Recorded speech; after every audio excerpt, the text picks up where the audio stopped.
Bonjour chers amis et bienvenue dans cette nouvelle vidéo. Je m'affiche à votre écran Channel D. Et pour ceux qui ne sont pas déjà abonnés à mes différentes pages, je vous invite à me suivre dans mon Facebook à travers ma page Channel D officielle. Sur Instagram, je suis Channel D officiel également.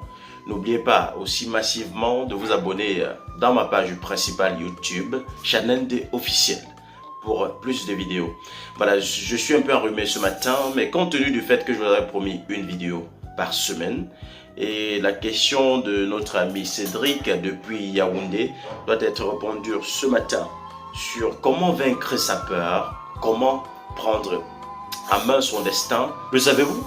Quelle est la plus grande tragédie de l'humanité? Pour moi, la réponse est très simple. C'est de vouloir quelque chose, la désirer de toutes ses forces, et de ne pas pouvoir avoir le courage de faire ce qui est nécessaire pour l'obtenir. C'est d'avoir une passion ou un rêve et de l'abandonner. C'est tout simplement passer à côté de sa vie, de toutes les expériences et rencontres que vous aurez pu vivre. Tout ça parce qu'à un moment, vous aviez eu peur de ce qui aurait pu arriver. Vous avez eu peur de ce que aurait dit votre entourage. Vous avez eu peur de ce qu'aurait dit le regard d'autrui sur vous. Chacun d'entre nous a vécu ça au moins une fois dans sa vie. À un moment donné, une occasion se présentait. Une chance de faire ce que vous aimez vraiment. Ce que vous désirez de tout votre cœur. Mais devant l'inconnu, vous avez décidé de faire le choix de la sécurité. Vous avez décidé de ne pas sauter le pas. Beaucoup de femmes ont vu devant eux défiler et passer l'homme de leur vie. Mais devant les yeux des autres et les regards des autres, elles n'ont pas eu l'opportunité de l'approcher pour lui dire « Je t'aime ». Parce qu'elles ont peur du regard d'autrui. Parce qu'elles ont peur du regard de l'autre. Beaucoup d'hommes ont vu passer devant eux défiler la femme de leur vie. Ont vu devant eux défiler l'occasion de vie, l'occasion ultime de pouvoir atteindre le but et d'accomplir peut-être un jour le soir. Mais devant l'inconnu, ils ont fléchi et ont choisi de prendre la posture de la sécurité et de ne pas sortir de leur peur. Après tout, vous n'aviez aucune garantie que cela allait marcher. Vous auriez pu tout perdre, n'est-ce pas? Oh non, suivez mon regard. Durant ma vie, j'ai été confronté à ce genre de situation un nombre incalculable de fois. Et comme vous, j'ai toujours fait le choix de la lâcheté, le choix de la sécurité. J'avais peur. La simple idée de la nouveauté, infime que soit-elle, m'effrayait et m'effrayait énormément. Résultat, je suis passé à côté de plusieurs opportunités de faire vraiment ce que je voulais dans la vie, d'être peut-être avec un ensemble de personnes qui devaient me couvrir de bonheur et d'être heureux. Ma vie a changé depuis le jour où j'ai décidé de prendre conscience que je ne dois plus continuer à être esclave de mes peurs et de mes appréhensions. Je peux vous dire et vous rassurer que c'est une véritable libération. Je ne suis pas en train de vous dire que je ne ressens plus la peur. Oh, bien au contraire. Mais je suis en train de vous dire j'ai appris à vivre avec ma peur et de transformer ma peur en mon avantage. La peur n'a pas été conçue pour nous freiner, mais au contraire, pour nous prévenir des dangers de la vie et de nous guider dans l'ensemble. Et comme tout mécanisme, pour qu'il soit efficace, vous devez apprendre à l'utiliser à votre avantage. La peur survient souvent dans la fin du processus de la perte totale de confiance en soi. Autant de raisons dans la vie peuvent vous faire perdre totalement la confiance en vous. Peut-être échec professionnel, déception amoureuse, déception amicale, un accident de circulation, peut-être vous perdez tous vos membres, ou vous perdez une partie de votre physique qui faisait de votre beauté, et ça cause un manque de confiance, autant pour moi, total en vous. Et cela installe une très grande peur. Mais de toutes les façons, je vais vous donner quelques éléments pour pouvoir vaincre sa peur.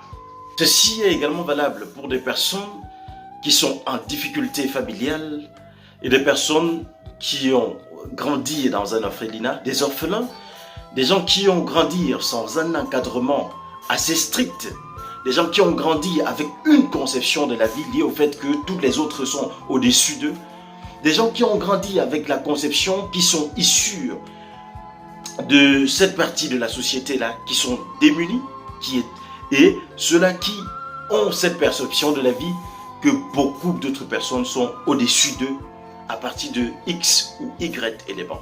Le premier élément pour pouvoir vaincre votre peur, c'est de l'accepter. Et de savoir que vous allez vivre avec elle. Et qu'elle doit vous accompagner durant toute votre vie. Alors, autant apprendre à vivre avec elle, autant apprendre à l'utiliser.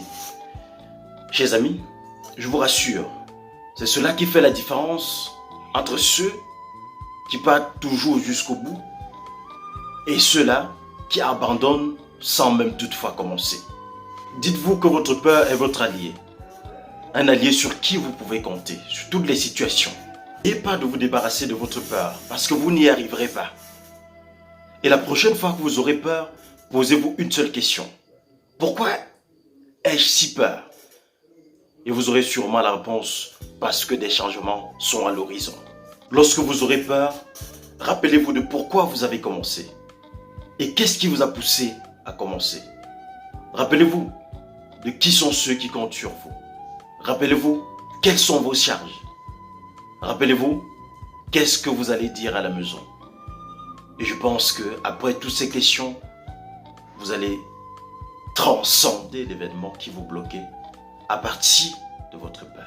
Quand je parle de surmonter sa peur, je me rappelle toujours de l'histoire d'un jeune homme qu'on m'avait raconté en route pour l'aventure. Une fois à la traversée de la mer, quand la mer s'agitait, avant que la barque ne décolle, tous les amis, tous ses amis avaient peur. Mais il a décidé de prendre la route. Il a décidé de traverser cette mer. Le moment que la pression de la police et de la patrouille maritime prenait du volume. Tous ses amis ont baissé les bras. Mais la seule chose qui a sonné dans sa tête, c'est pourquoi est-ce qu'il a décidé de prendre la route de l'aventure. Il se rappelait le nombre de morts qu'il a vu dans son pays. Il se rappelait de la misère qu'il a vu traverser dans son pays. Il se rappelait également de ses parents, de sa pauvre mère qui tapait les mains parce qu'elle avait perdu beaucoup de dents après chaque coup de poing donné par des harcèlements et la police d'une des régions de son pays. Il a décidé de prendre son courage à deux mains. Il a vaincu sa peur. À cette même traversée, quand son bateau a chaviré, tout le monde avait peur. Et d'aucuns, avec leurs gilets, se sont jetés dans l'eau. Mais il a signé sur le bateau, sur la barque. Jusqu'à ce que les agitations soient terminées. Il est arrivé de l'autre côté. Quelque chose arrivait. Il était en Espagne.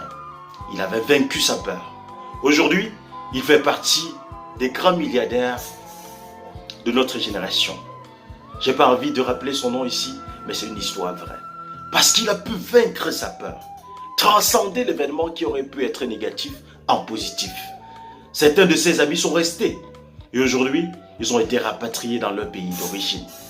Parce qu'ils n'ont pas pu saisir cette opportunité qui était devant eux. À cause de quoi? De la peur. À cause de quoi?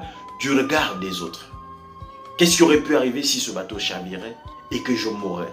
Je préfère rentrer, vivre les grincements dedans, dans mon très cher et beau pays. Suis-je en train de vous encourager à aller vers la Libye pour voyager? Non. Mais je vous donne un processus de pouvoir gagner une confiance totale en vous et de transcender votre peur. Toujours se rappeler pourquoi est-ce que j'ai débuté avant d'abandonner aussi la chose. Deuxième astuce, pour pouvoir vaincre sa peur, il faut imaginer le pire scénario. Avant d'engager chaque activité, nous ressentons un sentiment de peur. Tout comme un politicien a peur avant de prononcer son discours. Tout comme un athlète a peur avant le coup d'envoi. Tout comme un boxeur a peur avant de monter sur le ring. Tout comme un artiste a peur avant de monter sur scène. Cela est bel et bien normal parce que vous êtes humain. Ce genre de situation, j'imagine tout simplement la pire des choses.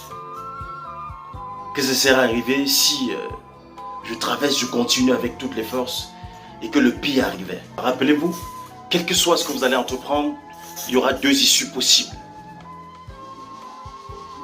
L'échec ou la réussite. Dans le premier cas, on aura peur. On aurait peur peut-être de ne pas être à la hauteur, de pouvoir remporter ce qu'on est en train débuter. Dans le second choix, on aura également peur de ce que vont dire les autres au cas de notre échec, de ce que les autres vont penser par rapport à ce que nous avons tenté et que nous avons été ridicules. Dans l'un ou l'autre cas, rassurez-vous, ça ne vous tuera pas. Au cas contraire, en fait, vous allez ressortir étant beaucoup plus forgé, étant plus fort. Et je pense que même si vous échouez, ça vous donnerait cette opportunité-là de débuter cette fois-là avec une façon plus intelligente. Et je pense que vous aurez gagné quelque chose de plus. Deuxième astuce, c'est l'astuce de diviser pour mieux régner. C'est très simple. Vous avez un grand objectif, un ensemble de petits objectifs. Vous voyez? Pour peut-être un enfant, lorsqu'il voit décembre arriver et qu'il doit fêter, il faut qu'il ait peut-être 10 000 pour acheter son habit de fête. Et pour avoir ces 10 000 sur 12 mois, il suffit peut-être pour lui de garder soit 800 francs chaque jour ou 100 francs CFA chaque jour. Il lance ses pièces de 100 francs chaque jour dans sa caisse et à la fin de l'année, il a ses 10 000 ou plus. Vous voyez? Donc, vous pouvez, si vous avez peur d'un si grand objectif, vous pouvez structurer ce grand objectif en sous-objectifs. Je pense que vous allez pouvoir accomplir sans vous rendre compte comment est-ce que vous allez faire. Et à ce moment-là, vous n'allez pas voir la peur venir. Quatrième astuce, commencez directement. Ne passez pas votre temps à analyser, réanalyser et demander à vos proches d'analyser. Justement, c'est à ce moment-là que la peur va vous engloutir. C'est comme un monsieur qui veut débuter un chantier de construction de sa petite maison où il doit loger sa famille. Quand il voit un technicien avec un devis complet, il se trouve à 5 millions. Pourtant, dans les poches, il n'a pas 1,5 million. Il décide d'abandonner. Regardez la différence avec celui qui débute la construction sans toutefois demander ce qui se passe. Il commence avec sa fondation et peu à peu, il achemine et finit sa maison. Et là, il ne doit pas voir l'événement de la peur. Chaque fois, débuter sans toutefois demander l'avis des autres.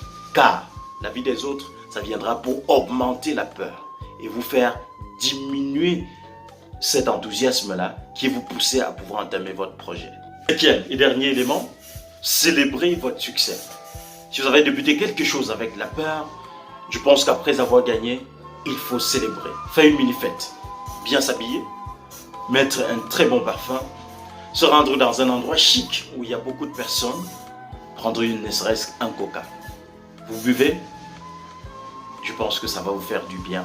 Et la prochaine fois, vous aurez envie de recommencer et de vaincre la peur si cette peur-là se présentait. Alors, Cédric, je pense que j'ai répondu à ta question. Et n'hésite pas peut-être de me demander autre chose en commentaire. Et j'aimerais aussi que vous apportiez votre analyse sur cette façon dont j'ai appréhendé la chose, à ce que nous puissions avancer tous ensemble. Je vous prie de pouvoir vous abonner à ma chaîne YouTube Channel D officiel pour plus de vidéos, à ma page de Facebook Channel D officiel, sur Instagram Channel D officiel. Et j'annonce un événement très intéressant. À partir du mois prochain, nous allons organiser un jeu concours. Et je vous rappelle également, nous mettons à votre disposition un ensemble d'éléments pour l'organisation de vos événements festifs, comme des communicateurs, comme des impresarios d'ailleurs, des couverts, la sonorisation, des voitures, en fait tout ce que vous aurez besoin dans l'organisation de votre effet événementiel. Par exemple, pour un mariage, vous nous confiez votre mariage, on organise de A à Z et on budgétise tous ensemble. Mesdames, messieurs, mesdemoiselles, c'est ainsi que marque la fin de cette vidéo ce matin et je vous souhaite de passer une bonne journée ou une bonne soirée. A plus tard, Chanel.